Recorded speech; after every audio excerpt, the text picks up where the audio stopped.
मालिकेच्या पुढील काही येणाऱ्या भागांचे अपडेट जाणून घेऊया आपल्या आजच्या व्हिडिओमध्ये। चला तर मग प्रेक्षकांनो सुरुवात करूया आपल्या आजच्या व्हिडिओला। तर इथे आपण पाहणार आहोत की कशा पद्धतीने इकडे आता सावली आणि सारंग हे दोघं जण पुन्हा एकदा एकत्र येणार आणि सुखाचा संसार करणार। आता नेमकं कसं घडतं काय घडतं ह्या सर्व गोष्टींचा अपडेट आपल्या या व्हिडिओमध्ये अगदी सविस्तर पाहूया। तर इकडे आता मुलांचं पंढरपूरमध्ये दर्शन झालेलं आहे आणि व्यंकटेश तसाच आता बबलू मुलांना आणायला गेलेला आहे, त्यामुळे इकडे सावलीचं टेन्शन जरा कमीच झालेलं असतं। तर दुसऱ्या बाजूला इकडे आता व्यंकटेश हा अगदी शांतपणे अभिर आणि ओवीला शोधत असतो पंढरपुरात। त्यावेळी इकडे आता मग लगेचच बबलूला प्रश्न पडतो। बबलू म्हणतो, व्यंकटेश दादा माफ करा पण एक विचारू काय तुम्हाला? त्यावर व्यंकटेश म्हणतो, विचार ना बबलू, असा का विचारतो? विचारू का म्हणून विचार। त्याबरोबर तो म्हणतो, तुमचा मुलगा आहे ना अभिर, मग तो हरवला आहे आणि तुम्हाला टेन्शन कसं नाही आहे? तुमच्या जागी जर आमचा सारंग दादा असताना तर एवढ्या वेळात आमच्या सारंग दादाने आमच्या ओवीला कधीच घरात आणलं असतं। त्याबरोबर मग आता तो लगेचच म्हणू लागतो, बबलू तुला खरं सांगून टाकतो, कोणाला बोलणार नाहीस ना? बबलू म्हणतो, काय हो? त्याबरोबर तो म्हणतो, खरं तर अभिर माझा मुलगा नसतो। त्याबरोबर बबलू म्हणतो, काय तुमचा मुलगा नाही आहे म्हणजे? त्याबरोबर मग आता लगेचच इकडे तो म्हणू लागतो, अरे मी जे म्हटलं तेच तू ऐकलं असं बबलू, अरे तो अभिर माझा मुलगा नसतो, अभिरला सावलीने जन्म दिलेला असतो। त्याबरोबर बबलू म्हणतो, हो मग सावली वहिनी बायको आहे ना तुमची आत्ता?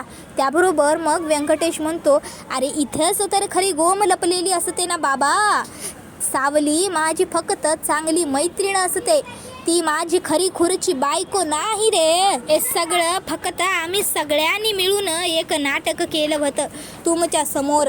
तर दुसऱ्या बाजूला इकडे आता सारंगसुद्धा अगदी व्यवस्थित शुद्धीवरती आलेला असतो। सारंगची तब्येत सुधारलेली असते। खरोखर विठुरायाचा चमत्कार झाला असं म्हणायला हरकतच नसते, कारण सारंग बरा झालेला असतो। तर इकडे बबलू मुलांना घरी घेऊन आल्याबरोबर ताबडतोब सारंगच्या खोलीत येतो आणि आता तो सारंगला खरं सांगायचं असं ठरवतो आणि मग आता तो सारंगला सांगू लागतो, सारंग दादा सावली वहिनीचं त्या व्यंकटेश बरोबर लग्न वगैरे काहीही झालेलं नाही आहे। त्याचबरोबर मग तो आता सगळं काही सारंगला सांगतो, जे सगळं काही त्याला व्यंकटेशने सांगितलं ते सगळं। आणि मग आता हे सगळं ऐकून सारंगला खूप मोठा धक्का बसतो। सारंग म्हणतो, तू बबलू जे बोलतोय ते सगळं खरं आहे ना? यामध्ये काही खोटं नाही आहे ना? तू माझी मस्करी करत नाही आहेस ना? बबलू म्हणतो, सारंग दादा होई वेळ आहे का मस्करी करण्याची? तुम्ही आता तरी सावली वहिनीने थांबवा, त्यांना जाऊ देऊ नका सारंग दादा, त्यांना थांबवा। अहो सारंग दादा, सावली वहिनी आणि तुम्ही म्हणजे एकमेकांसाठी बनलेले आहात। सावली वहिनींशिवाय तुम्ही तसेच तुमच्याशिवाय सावली वहिनीसुद्धा अपूर्णच आहे। त्यामुळे प्लीज सारंग दादा प्लीज आता तरी विचार करा, आता तरी सावली वहिनीला थांबवा। त्यावेळी मग मात्र इकडे सारंग खरंच प्रश्नकोड्यात पडलेला असतो की आता आपण करायचं तर करायचं काय? तर दुसऱ्या बाजूला आता जी सावली आहे इकडे आता विचार करते, झालं तेवढं पुरे झालं, आपण या घरामध्ये राहिलो ते सुद्धा आता पुरे झालं, आता आपण आपल्या घरी परत गेलं पाहिजे। मग ती आता जगन्नाथला म्हणते, बाबा आता सारंगसुद्धा एकदम ठणठणीत बरे झालेले आहेत आणि अभिर व ओवीसुद्धा परत आलेले आहेत, त्यामुळे आता आपल्या इथे थांबण्याचा काहीही अर्थच उरलेला नाही आहे, आपण आता आपल्या घरी परत जायला हरकत नाही। अभिर जा आवर। अभिर म्हणतो, आई अगं पण। त्यावर सावली म्हणते, अभिर आवर, हे बघ एकतर तू मला न काहीही सांगता पंढरपूरला निघून गेला होतास, ते मला अजिबातच आवडलं नव्हतं। त्यानंतर मग सावली आणि अभिर हे दोघंही घरातून बाहेर पडत असताना मागून सारंग येतो आणि म्हणतो, सावली थांब, तू ह्या घरातून बाहेर जाऊ शकत नाहीस। त्यावर सावली म्हणते, काय बोलताय तुम्ही? हे बघा मला ह्या घरात तुमच्या आईने आणलं होतं, तुमच्या तब्येतीत काहीतरी फरक पडावा, तुम्हाला बरं वाटावं ह्यासाठी, आणि आता माझं काम पूर्ण झालेलं आहे, आता तुम्हाला बरं वाटतंय, तुम्ही एकदम व्यवस्थित आहात, त्यामुळे आता ह्या घरामध्ये थांबण्याची माझी वेळ आणि गरज दोन्हीही संपलेलं आहे, त्यामुळे आता मला ह्या घरामध्ये थांबवण्याचा हट्ट करू नका, जाऊ देत मला प्लीज, मी इथे थांबून आता काहीही शक्य नाही आहे, आणि त्याशिवाय ह्या घरात थांबण्यासाठी माझ्याकडे काही कारणसुद्धा नाही आहे, तुमची तब्येत हे एकच कारण होतं जे आता पूर्ण झालेलं आहे, त्यामुळे मला निघू द्या, माझं जाणंच योग्य असेल। त्यानंतर मग आता सावली ही निघत असते. त्यावेळी मग आता जाता जाता ती पुन्हा थांबते आणि ताबडतोब सारंगला उलट उत्तर देत म्हणते, आठवतं आहे ना, काही वर्षांपूर्वी मला या घरातून बाहेर पडायचं नव्हतं, पण तेव्हा तुम्ही सगळ्यांनी मिळून मला या घरातून बाहेर पडायला भाग पाडला होता. आणि आज नियतीचं चक्र उलटं फिरलं. त्यावेळी मग मात्र इकडे लगेचच सारंग हा म्हणतो, काही उलटं फिरलेलं नाही आहे. माझ्या प्रश्नांची उत्तर हवी आहेत ना मला, म्हणून थांबवतोय तुला. मला सांग, व्यंकटेश बरोबर तुझं खरंच लग्न झालं आहे? तू खरं लग्न केलं आहेस? त्यावर सावली म्हणते, हा काय प्रश्न आहे? त्यावर सारंग म्हणतो, जेवढं विचारतोय तेवढ्या प्रश्नांची उत्तरं दे. त्यावर सावली होकार देते. सारंग म्हणतो, मला माहिती आहे व्यंकटेश बरोबर तू खरं लग्न केलेलं नाही आहेस. मला माहिती आहे हे सगळं तू एक नाटक रचलं होतंस. हे सगळं खोटं होतं. ना व्यंकटेश तुझा नवरा आहे ना तू त्याची बायको. त्यावर सावलीला आता हे ऐकून खूप मोठा धक्का बसतो. सारंग म्हणतो, अशी काय बघतेस माझ्याकडे? जे खरं आहे तेच बोलतोय ना मी. व्यंकटेश तुझा नवरा नाही आहे, हेच खरं आहे ना. त्यावर मग सावली सारंगकडे एका आश्चर्यचकितपणेच्या नजरेने बघत असते. सारंग म्हणतो, असं काय बघतेस माझ्याकडे? मी जे बोलतोय तेच सगळं खरं आहे ना. व्यंकटेश तुझा नवरा नाही आहे, बरोबर ना? त्यावर मग सावली ही सारंगला म्हणते, हे सगळं तुम्हाला कोणी सांगितलं? तुम्हाला कसं कळलं व्यंकटेश माझा नवरा नाही आहेत ते?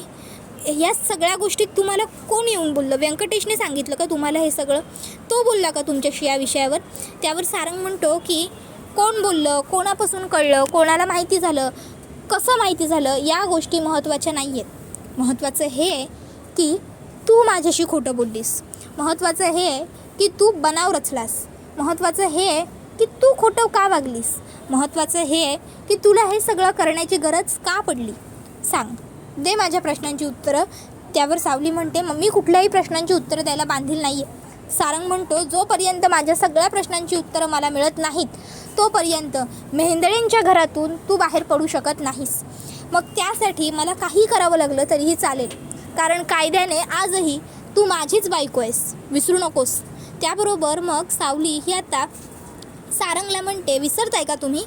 कायद्याने तुमची बायको मी नाही, तर तुमची बायको तुमच्या मागे उभी आहे, सुशीलाताई. सुशीलाताईंबरोबर तुम्ही लग्न केलं. तुम्ही तुमच्या भविष्याला, तुमच्या आयुष्याला सुरुवात केलीत. ओवीसारखी गोड मुलगी झाली तुम्हाला. मग आता कशाला पुन्हा तुम्हाला त्याच जुन्या गोष्टी उकरायच्या आहेत? तुम्ही तुमच्या आयुष्यात पुढे निघून गेलात आणि मी मागेच राहिली आहे असं तुम्हाला वाटू नये ना, म्हणून हा सगळा मी बनेल रचला होता, कळलं? त्यावेळी हे ऐकून सारंगला खूप मोठा धक्का बसतो. सारंग म्हणतो, काय सुशीलाच? हे बघ, तुला वाटतंय तसं काहीही नाही आहे.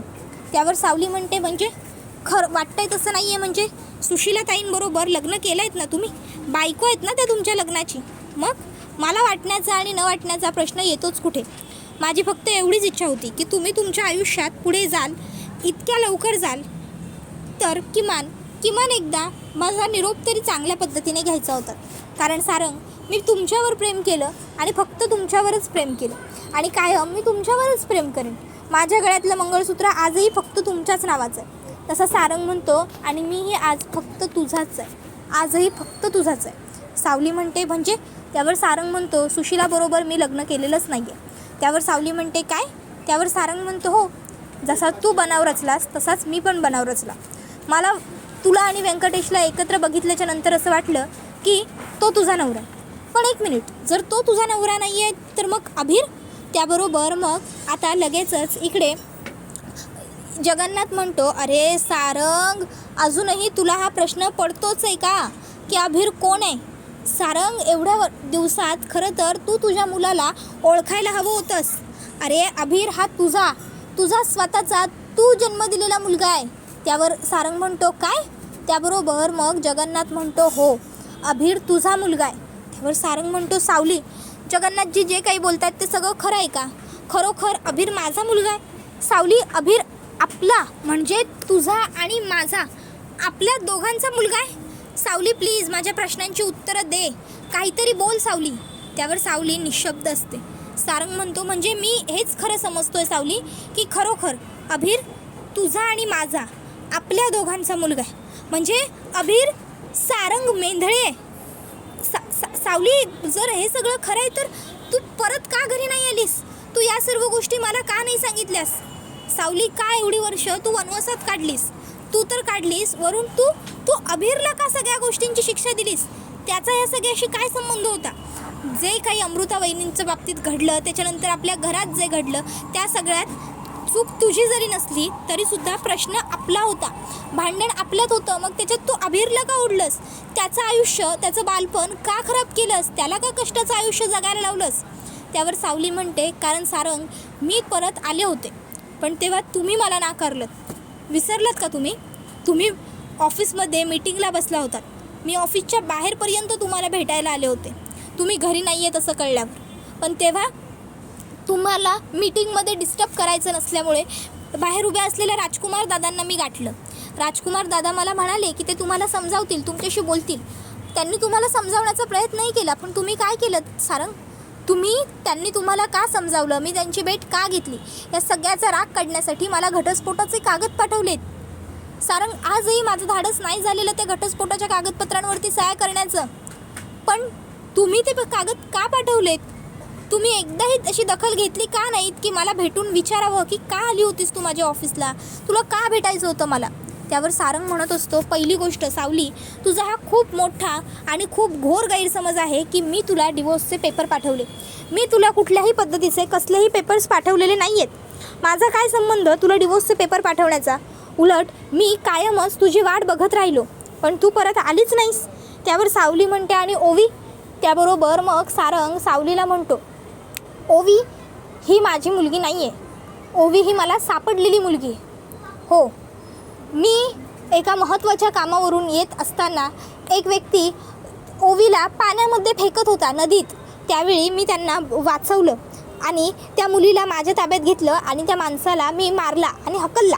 त्याबरोबर मग आता लगेचच इकडे जगन्नाथ म्हणतो, म्हणजे आता तरी तुमच्या दोघांमधले सगळे गैरसमज दूर झालेत का? सावली हिचा नवरा दुसरा कोणीही नसून फक्त सारंग आहे, आणि सारंगची सुद्धा बायको फक्त सावली आहे. अरे बाळांनो, हे ऋणानुबंध असे तसे तुटणारे नसतात. हे जन्मोनजन्मीचे बंध असतात. ते इतक्या सहजासहजी संपत नसतात रे. आणि सगळ्यात महत्त्वाची गोष्ट, हे सगळं कोणीतरी जाणून बुजून केलं. हे सगळं कोणीतरी मुद्दाम ठरवून उमजून केलं, जेणेकरून तुम्हा दोघांमध्ये भांडणं लावता यावी, जेणेकरून तुम्हा दोघांमध्ये आग लागवावी. म्हणून आता तरी किमान डोळे उघडा रे, आता तरी किमान डोळे उघडा, आणि आता तरी जरा शाण्यासारखं वागा, आणि जरा विचारपूर्वक बघा सगळीकडे. त्याबरोबर मग आता तिलोत्तमाला राग येतो. तिलोत्तमा म्हणते, म्हणजे तुला नेमकं म्हणायचं काय आहे जगन्नाथ? हे सगळं मी केलं आहे का? या सगळ्याशी माझा संबंध आहे? या सगळ्यात तू मला दोषी धरतोयस का? नाही, जर तसं तुझ्या मनामध्ये काही जरी असेल ना, तर ते स्पष्टपणे बोल. कारण ही तिलोत्तमा मेंदळे कोणालाही घाबरत नाही. तिला जे करायचं असतं ते ती करतेच तोंडावर. तिला असं मागून वार करण्याची सवय नाही आहे, समजलं ना? माझं नाव तिलोत्तमा आहे, आणि तिलोत्तमा कोणालाच घाबरत नाही, समजलं? आणि तुझ्यासारख्या लोकांना तर नाहीच नाही. मला जर सावलीला सारंगपासून वेगळंच करायचं असतं, त्यांची तुटातुटच करायची असती ना, तर मी स्पष्टपणे सारंगला सांगितलं असतं, सावलीला घटस्फोट दे म्हणून. मला माझ्या मुलाला सांगितल्याच्यानंतर त्याने ताबडतोब गोष्टी केल्या असत्या, याची खात्री आहे, समजलं? त्याबरोबर मग लगेचच इकडे जगन्नाथ म्हणू लागतो, अगं पण तू आरडाओरडा करतेच कशाला आहेस? मी तुझं नाव घेतलं आहे का? मी असं म्हटलं आहे का की हे सगळं काही तू केलं आहेस म्हणून? नाही ना. मग उगाचच्या उगाच आरडाओरडा करून गोंधळ घालून तुला नेमकं काय साध्य काय करायचं आहे तिलोत्तमा? हे बघ, मी कुठल्याही पद्धतीने तुझं नाव घेतलेलं नाही आहे. मी असं म्हटलं आहे की कोणीतरी तिसरी व्यक्ती हे सगळं करते. तूच असशील ती तिसरी व्यक्ती, असं कशावरून? कदाचित ती तिसरी व्यक्ती राजकुमारसुद्धा असू शकतो. सावलीने राजकुमारची भेट घेतली होती ना, मग तू असा विचार का करत नाहीस? राजकुमार ह्या सगळ्याच्या मागे असू शकतो असं कुणालाच वाटत नाही आहे का तुम्हाला? मग मात्र घरातले सगळे गप्प बसतात. त्याबरोबर मग आता लगेचच जगन्नाथ म्हणतो, हे बघा, कोण होतं ह्या सगळ्याच्या मागे? काय होतं? काय झालं? काय नाही झालं? या सर्व गोष्टी आपोआप होऊन पुढे येतीलच. पण आता महत्त्वाची ही गोष्ट आहे की शेवटी सारंग आणि सावली यांच्यातलं अंतर संपलेलं आहे. त्याबरोबर लगेचच इकडे अमृता वहिनीसुद्धा म्हणते, सारंग, सावली, आता तरी तुम्हाला सत्य कळलं आहे ना? आता तरी तुम्हाला पटलं आहे ना की तुम्ही दोघंजणं एकमेकांसाठीच आहात? मग आता तरी बास करा ना. आता तरी नका ना उगाचच्या उगाच एकमेकांपासून वेगळे राहू. सावली, तुझ्याशिवाय या घराला खरंच शोभा नाही आहे गं.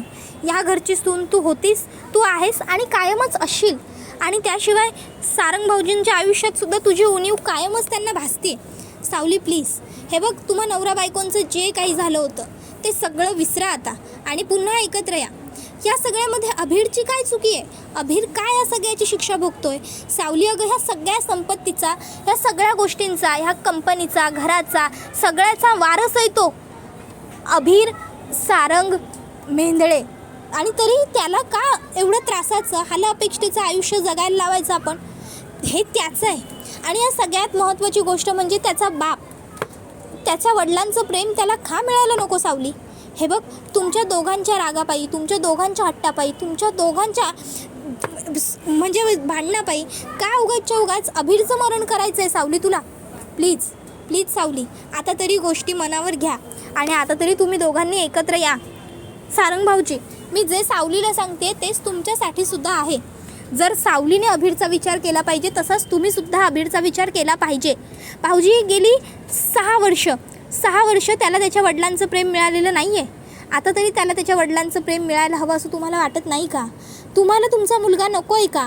भाऊजी प्लीज सावलीला थांबवा, प्लीज. आता तरी एकत्र या दोघंही, असं सगळं अमृता वहिनी बोलत असते आणि सारंग आणि सावली मात्र तसेच स्तब्ध उभे असतात. त्याबरोबर हा व्हिडिओ इथेच संपतो. आता नेमका सावली काय निर्णय घेणार, ती यांच्या घरी थांबणार का की नाही थांबणार, हे सगळं पाहण्यासाठी आजच चॅनलला सबस्क्राईब करून ठेवा. चला तर मग आजच्या पुरतं इथेच थांबूया. पुढचा व्हिडिओ येईपर्यंत टाटा बाय बाय, धन्यवाद, take care all of you.